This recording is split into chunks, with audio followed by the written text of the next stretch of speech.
વધુ એક Ponzi scheme સામે ફરિયાદ નોંધાઈ છે. સંચાલકો ભૂગર્ભમાં ઉતરી ગયા. સાબરકાંઠામાં પોન્ઝી સ્કીમ મામલે વધુ એક ફરિયાદ નોંધાઈ. એપી ગ્રુપના સંચાલક અનિલ પરમાર વિરુદ્ધ ગુનો નોંધાયો છે. ખેડ બ્રહ્માના રોકાણકારોના રોકાણ મેળવી છેતરપિંડી આચર્યાની ફરિયાદ નોંધાઈ છે. લાખો રૂપિયાના રોકાણ મેળવી એપી કન્સલ્ટન્સીની ઓફિસ બંધ કરી દીધી. ખેડ બ્રહ્માના રોકાણકારોના 52.24 લાખ રૂપિયાની છેતરપિંડી કરી લીધી. ક્રિપ્ટો બિટકોઇનના બહાને ઊંચા વળતર આપવાની લાલચ આપી હતી. ઊંચા વળતરની લાલચ બતાવી રોકાણકારોને પોતાની જાળમાં ફસાવ્યા હતા. ખેડ બ્રહ્મા પોલીસે જીપીઆઈડી એક્ટ હેઠળ ગુનો નોંધી તપાસ હાથ ધરી છે. અગાઉ પણ હિંમતનગરમાં એપી ગ્રુપના સંચાલકો સામે ગુનો નોંધાયો હતો. બીઝેડ ગ્રુપ સહિત અનેક લેભાગુ પોન્ઝી સ્કીમોના કૌભાંડ સામે આવ્યા છે. હજુ પણ રોકાણકારો એક બાદ એક સામે આવતા ફરિયાદો નોંધાવા લાગી છે. હાલ તો સંચાલકો ભૂગર્ભમાં ઉતરી ગયા છે. મહુડી ટ્રસ્ટનો વિવાદ વધુ વકર્યો છે. ટ્રસ્ટીઓ સામે ગંભીર આક્ષેપો લાગી રહ્યા છે.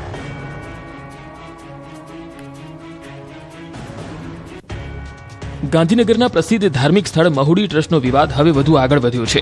મહુડી જૈન શ્વેતાંબર મૂર્તિપૂજક ટ્રસ્ટ દ્વારા પત્રકાર પરિષદ યોજવામાં આવી, જેમાં ટ્રસ્ટના પૂર્વ સભ્યો અંકિત મહેતા અને જયેશ મહેતાએ વર્તમાન ટ્રસ્ટીઓ સામે લગાવેલા આરોપની સ્પષ્ટતા કરવામાં આવી. મહુડી ટ્રસ્ટના ભૂપેન્દ્ર બોરાએ જણાવ્યું કે આરોપ લગાવનાર અંકિત મહેતા 19 મહિના માટે પાસાની સજા ભોગવી ચૂક્યા છે. અંકિત મહેતા અને જયેશ મહેતાને તેમના ગુનાહિત ઇતિહાસના કારણે મહુડી સંઘના સભ્યપદેથી દૂર કરવામાં આવ્યા હતા. તેઓએ વધુમાં કહ્યું કે મહુડી તીર્થ ભંડારમાંથી નિલેશ મહેતા અને સુનિલ મહેતા સીસીટીવીમાં ઝડપાયા હતા. વર્તમાન ટ્રસ્ટીઓ પણ 65 કિલો સોનાની હેરાફેરીનો આરોપ સામે તમામ કાયદાકીય પ્રક્રિયા હેઠળના ખરીદીના પુરાવા ઉપલબ્ધ છે. આ ઉપરાંત કહ્યું કે તેઓ કૌભાંડ કરવામાં માસ્ટરમાઇન્ડ છે. તમામ પ્રયત્નો કર્યા અને સફળ ન થયા, એટલે વર્તમાન ટ્રસ્ટીઓને બદનામ કરવા તમામ પ્રયત્નો કરી રહ્યા છે. ખેડાના કપડવંજમાં સ્ટંટબાજો બન્યા બેફામ. લગ્ન પ્રસંગમાં ડીજેના ટ્રક ચાલકે કર્યા જોખમી સ્ટંટ. ટ્રક ચાલકના ખતરનાક સ્ટંટનો વિડીયો વાયરલ. જોખમી સ્ટંટ કરી ટ્રાફિક નિયમોના ધજાગરા ઉડાવનાર ટ્રક ચાલક સામે કડક કાર્યવાહીની ઉઠી માંગ. અમદાવાદના શાહપુરમાં અસામાજિક તત્વોએ અંગત દાવતમાં મચાવ્યો આતંક. એક શખ્સે હથિયારથી મહિલા પર કર્યો હુમલો. ઇજાગ્રસ્ત મહિલાને સારવાર માટે ખસેડાઈ. હુમલાની ઘટના સીસીટીવીમાં થઈ કેદ. સુરતના ઊનમાં બાળક ચોરીના આરોપમાં 2 મહિલાઓને મરાયો માર. જિલ્લાની નગર વિસ્તારમાં સ્થાનિકોએ મહિલાઓને ઝડપી પોલીસને સોંપી. મહિલાઓ ખરેખર બાળક ચોરીમાં સામેલ છે કે કેમ તે અંગે હાથ ધરાઈ તપાસ. રાજકોટમાં અમરાપર ગામમાં નકલી દારૂ બનાવતી મિની ફેક્ટરીનો પર્દાફાશ. એલસીબીએ વિદેશી દારૂની 218 બોટલ્સ, 1.48 લાખનો મુદ્દામાલ કર્યો જપ્ત. 2 બાળ કિશોરો સહિત 4 આરોપીઓને ઝડપ્યા. મુખ્ય સૂત્રધાર ફરાર. બનાસકાંઠામાં શિક્ષણ જગતને કલંકિત કરતી ઘટના. અમીરગઢ તાલુકાના ખજરિયા પ્રાથમિક શાળાના શિક્ષક નશાની હાલતમાં ઝડપાયો. ગામના લોકોએ નશાખોર શિક્ષક રાજકુમારને શાળામાંથી રંગે હાથે ઝડપી પાડ્યો. પોલીસે ઘટના સ્થળે પહોંચીને વધુ તપાસ હાથ ધરી. વેલેન્ટાઇન્સ ડેની ઉજવણીને લઈને રાજકોટમાં વીએચપી અને બજરંગ દળનો વિરોધ. રેસકોર્સ લવ ગાર્ડનમાં ઉગ્ર સૂત્રોચ્ચાર સાથે કરાયો વિરોધ. ગાર્ડનમાં બેઠેલાઓ પ્રેમી પંખીડાઓને સનાતન સંસ્કૃતિ સહિતના પાઠ ભણાવાયા. વીએનએસજીયુમાં એબીવીપીએ ભોજન મુદ્દે નોંધાવ્યો વિરોધ. યુનિવર્સિટી હોસ્ટેલમાં હલકી ગુણવત્તાનું ભોજન આપવાનો આરોપ. નવા ટેન્ડર બાદ મેસ ફીમાં ધરખમ વધારો કરાયો. વધુ ફી છતાં ખરાબ ભોજન પીરસાતા વિદ્યાર્થીઓમાં રોષ. અમદાવાદના નહેરુનગરમાં મકાનમાં આગ લાગતા દોડધામ. સ્કૂલ તરફ જતા રસ્તામાં હનુમાનજી મંદિરની નજીક આગ લાગી. ફાયર બ્રિગેડે આગ પર કાબુ મેળવ્યો. આગ લાગવાનું કારણ અકબંધ. મહુવા તાલુકાના બરતાળ ગામમાં ગોળ બનાવવાના કોલ માટે લાવેલા બગાસમાં આગ લાગી. વહેલી સવારે બગાસમાં આગ લાગતા મચી અફરાતફરી. બારડોલી ફાયર વિભાગે આગ પર મેળવ્યો કાબુ. ઘટનામાં કોઈ જાનહાનિ નહીં. અમરેલીના બગસરામાં મુંજિયાસર ડેમની કેનાલમાં ભંગાણ. રવિ પાક માટે છોડેલા પાણીમાં કેનાલ તૂટતા પાણીનો બગાડ. બગસરાના ખારી જવાના રોડ પર નદીઓ વહેતી થઈ હોય તેવા દ્રશ્યો જોવા મળ્યા. રાજકોટના ગોંડલમાં નર્મદાનું પાણી ખેતરોમાં ઘૂસ્યું. બાંદ્રા ગામમાં નર્મદાની પાઇપલાઇનમાં વાલ વધારે ખોલવાના કારણે પાણી ખેતરોમાં ફરી વળ્યું. પાણી ભરાવાથી ઉભા પાકને મોટું નુકસાન. ખેડૂતોએ નુકસાનીનો સર્વે કરી વળતરની કરી માંગ. સુરતના સિટીલાઇટ વિસ્તારમાં બિલ્ડિંગમાં લાગી ભીષણ આગ. આગનું વિકરાળ સ્વરૂપ જોઈને લોકો પણ ડરી ગયા. સુરત શહેરના સિટીલાઇટ વિસ્તારમાં એક બિલ્ડિંગના પરિસરમાં ભીષણ આગ ફાટી નીકળતા અફરાતફરીનો માહોલ સર્જાયો. નવનિર્મિત રૂંગટા બિલ્ડિંગના પાછળના ભાગે આ ઘટના બની. આગની જ્વાળાઓ અને ધુમાડાના ગોટે ગોટા દૂર દૂર સુધી દેખાતા લોકોમાં ગભરાટ ફેલાયો હતો. ઘટનાની જાણ થતાં ફાયરની ગાડી ઘટના સ્થળે પહોંચી આગ પર કાબુ મેળવવાની કામગીરી હાથ ધરી હતી. પ્રાથમિક વિગતો મુજબ આ આગ નવનિર્મિત રૂંગટા બિલ્ડિંગની પાછળના ભાગે ખુલ્લામાં ભેગા કરાયેલા કચરાના ઢગલામાં લાગી હતી. કચરાના ઢગલામાં સૂકો કચરો હોવાના કારણે કોઈ અગમ્ય કારણોસર આગ લાગી. જોતજોતામાં આ આગે રૌદ્ર સ્વરૂપ ધારણ કરી લીધું અને આસપાસના વિસ્તારને ધુમાડાથી ભરી દીધો. સદનસીબે આગ મુખ્ય ઇમારત સુધી પહોંચે તે પહેલા જ તંત્રએ ફાયર વિભાગને બોલાવી આગ બુઝાવવાની કામગીરી હાથ ધરી. ફાયરના જવાનોની સતર્કતાના કારણે આગને વધુ ફેલાતી અટકાવવામાં આવી હતી. બિલ્ડિંગ નિર્માણાધીન હોવાથી તેમાં કામ કરતા મજૂરોને સુરક્ષિત રાખવામાં આવ્યા હતા. અડ્ડા પર લોકોની જનતા રેડ. રોષે ભરાયેલા લોકોએ ભારે તોડફોડ કરી. હાથમાં લાકડીઓ, આંખોમાં ગુસ્સો. લોકોએ મસ્તીથી કરી તોડફોડ. આ છે જનતાની રેડ. પણ સવાલ એ થાય કે કેમ લોકો જનતાની રેડ કરી રહ્યા છે, કેમ ઝૂંપડા અને વસ્તુઓને નુકસાન પહોંચાડી રહ્યા છે? તો સાંભળો, આ છે દારૂના અડ્ડા. લોકોમાં એટલો રોષ છે કે દારૂના અડ્ડામાં ભારે તોડફોડ કરી નાખી, કારણ કે પાછલા 3 દિવસથી ગુમ એક યુવકને કેનાલમાંથી લાશ મળે છે અને પરિવારને પૂરો ભરોસો છે કે અહીં દારૂ પીધા બાદ કોઈએ તેને કેનાલમાં ફેંકી દીધો હશે. એટલે જ લોકો રોષે ભરાયા. જો કે અહીં દારૂનો અડ્ડો ચાલે છે એ વાત પોલીસ પણ જાણે છે, પણ લોકોના કહેવાથી પોલીસ કોઈ કામગીરી કરતી નથી. હવે ઘટનાને સમજીએ તો પાટણના હારીજમાં થરોડ ગામની નજીકની સાંકળ કેનાલમાં એક યુવકનો શંકાસ્પદ હાલતમાં મૃતદેહ મળી આવ્યો. માહિતી મુજબ મૃતક ખાખડી ગામનો હતો અને આ યુવક 3 દિવસથી ગુમ હતો. પરિવારના જણાવ્યા અનુસાર યુવક દેશી દારૂ પીવાની ટેવ ધરાવતો હતો અને થરોડ ગામે દારૂ પીવા માટે ગયો હતો. કોઈએ તેને કેનાલમાં ફેંકી દીધો હોવાનો આરોપ છે. થરોડમાં દેશી દારૂના અડ્ડાઓ ધમધમે છે. યુવકના મૃત્યુના સમાચાર સાંભળતા જ પરિવારજનો ઉશ્કેરાયા હતા. થરોડ ગામે લોકોએ જનતા રેડ કરી તોડફોડ કરી, દારૂના પીપ સહિત દારૂના અડ્ડા પર તોડફોડ કરી દારૂના વોશનો નાશ કર્યો. આચાર્ય મહિલા સાથે અમદાવાદની હોટલમાંથી ઝડપાયો. શિક્ષણના ધામને કલંકિત કરતો કિસ્સો સામે આવ્યો છે અમદાવાદમાં. કેટલાક નફટ લોકોના કારણે શિક્ષણનું ધામ બદનામ થઈ રહ્યું છે. નડિયાદની નિવાસી કમળાબા પ્રાથમિક શાળાના ઇન્ચાર્જ આચાર્યએ મહિલાને હોટેલમાં બોલાવી. અમદાવાદમાં નડિયાદની સ્કૂલના ઇન્ચાર્જ આચાર્ય હોટેલમાંથી ઝડપાતા ચકચાર મચી ગઈ છે. લંપટ ઇન્ચાર્જ આચાર્યએ વિદ્યાર્થીનું એલસી આપવા માટે માતાને હોટેલમાં બોલાવી. આ પહેલા એકવાર નડિયાદ બોલાવી હતી, પરંતુ મહિલા તેને મિત્ર સાથે આચાર્યને મળતા આચાર્યએ કામ પૂર્ણ કર્યું ન હતું.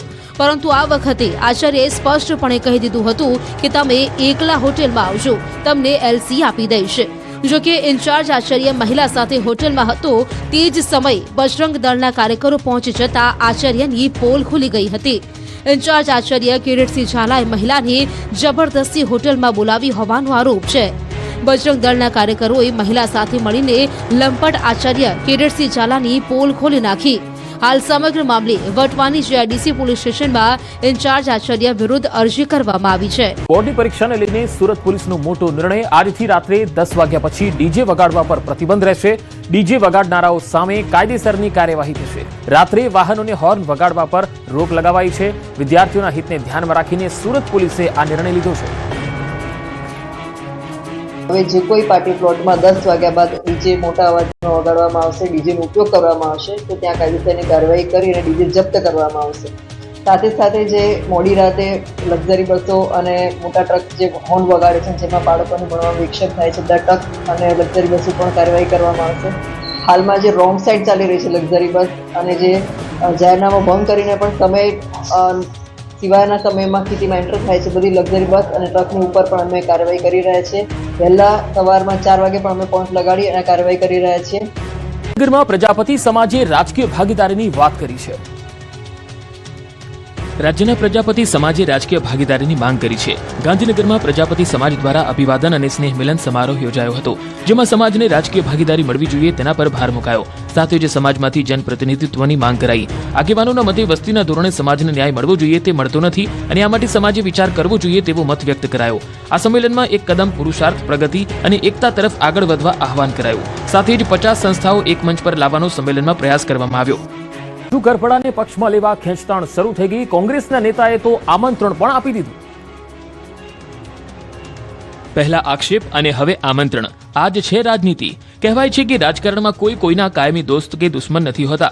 રાજુ કરપડાના રાજીનામા બાદ આમ આદમી પાર્ટી પર સતત આક્ષેપબાજી થઈ રહી છે. તેવામાં અમરેલી જિલ્લા પ્રમુખ પ્રતાપ દુધાતના ગંભીર આરોપ બાદ હવે કોંગ્રેસના નેતાઓના સૂર બદલાઈ ગયા છે. ખેડૂત નેતા પાલ આંબલિયાએ રાજુ કરપડાને કોંગ્રેસમાં આવી જવા આમંત્રણ આપી દીધું. તેમણે કહ્યું કે તમે આવી જશો તો ખેડૂતની લડાઈને વેગ મળશે. જ્યારે આમ આદમી પાર્ટીમાં જોડાયા એની પહેલાં અમારી સાથે જ રાજુભાઈ કામ કરતા હતા. ત્યારથી અમારા સંબંધ છે, એટલે મિત્ર ભાવે હું એમને ગઈકાલે મળવા પણ ગયો હતો અને મેં સ્વાભાવિક છે કે જ્યારે હું મળવા જાઉં છું તો મેં રાજુભાઈને આમંત્રણ પણ આપ્યું છે કે જો તમારે લડાઈ જ કરવી હોય અને ખેડૂતો માટે સતત લડવું હોય તો કોંગ્રેસ પક્ષમાં તમારું સ્વાગત છે. કે મેં એમને કહ્યું કે જો ભાજપમાં જશો તો ઓલરેડી તમે અત્યાર સુધી જેની સામે સતત લડ્યા છો એ ભાજપ સામે લડ્યા છો અને એની જગ્યાએ કોંગ્રેસમાં તમે આવશો તો જે તમારી લડાઈ હતી એ લડાઈને તમે વેગ આપી શકશો, એને બળ આપી શકશો. એણે ના પણ નથી પાડી, હા પણ નથી પાડી. તો બીજી તરફ રાજુ કરપડાએ પરિસ્થિતિ ભાંપી લીધી. હાલ કોઈ પણ રાજકીય પક્ષમાં જોડાવું હિતાવહ નથી, એટલે તેણે કહ્યું કે હાલ કોઈ પક્ષમાં જવાનો ઈરાદો નથી, સમય આવશે ત્યારે નક્કી કરીશું.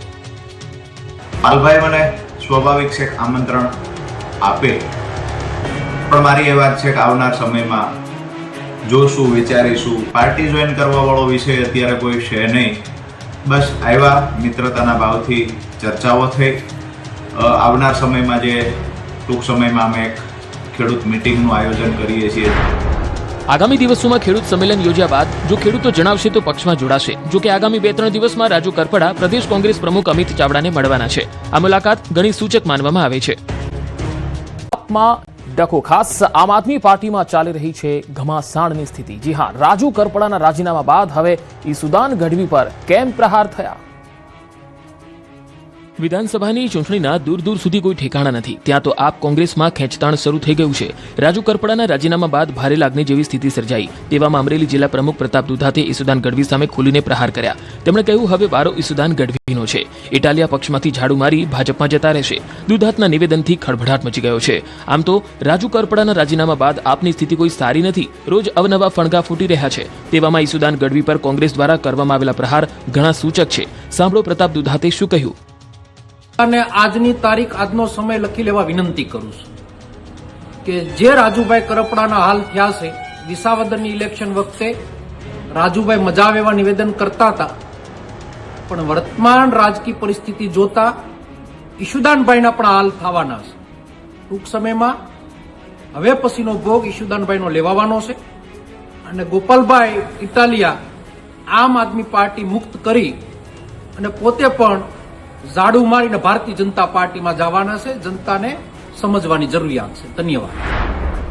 તો પ્રતાપ દુધાતના આરોપ સામે ઈસુદાને પણ વળતો જવાબ આપ્યો. તેણે કોંગ્રેસની નાવડી ડૂબી ગઈ છે, વહેલી તકે નાવડીમાંથી નીકળી જજો, નહીંતર 2027માં ક્યાંય ઠેકાણું નહીં પડે તેવો કટાક્ષ કર્યો.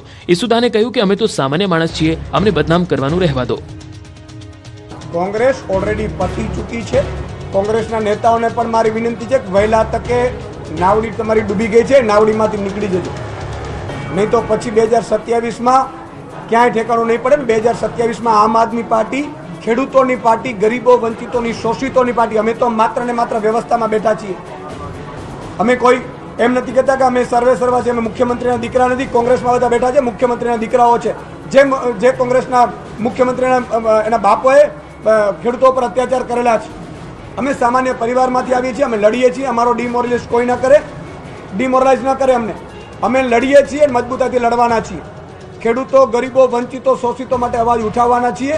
અને આમ આદમી પાર્ટીમાં જે લોકો છે એ સામાન્ય પરિવારમાંથી આવીએ છીએ, અમે સામાન્ય જ્ઞાતિમાંથી આવીએ છીએ, અમે સામાન્ય લોકોમાંથી, ખેડૂત પરિવારમાંથી આવીએ છીએ. એટલે અમને આ લોકો બદનામ કરવાની કોશિશ કરે છે.